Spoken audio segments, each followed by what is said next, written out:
Okay, so let's see. If linear work is Fs, then angular work is torque theta, right?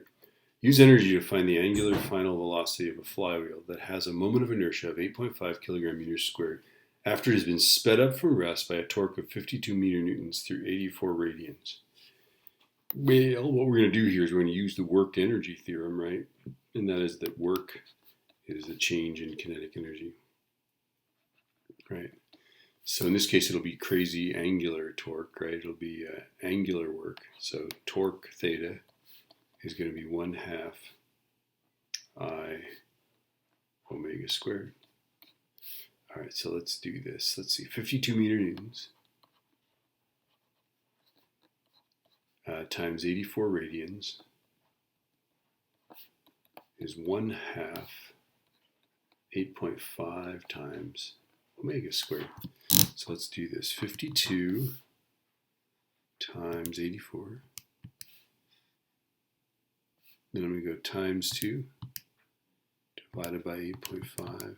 And now I've got omega squared, and then I'm going to square root it. I get 32.058.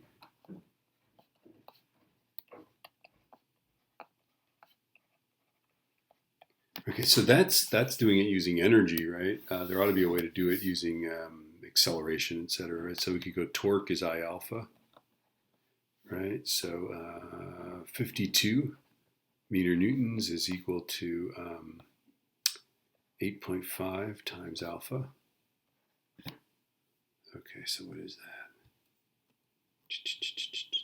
So let's figure out alpha. Alpha is 52 divided by 8.5. It's going to accelerate. It's going to accelerate at 6.1176 radians per second squared. Okay, so let's see. It goes through 84 radians, and we want to know its final velocity, right?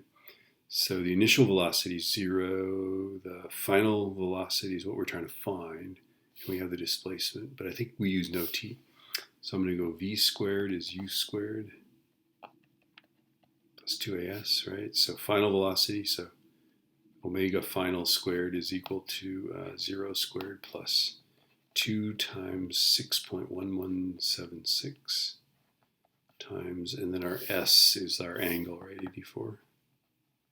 All right, so it's going to be the square root of 2 times that number, the 6 point whatever, right, times 84. And I get exactly the same thing, of course, 32.058 radians per second.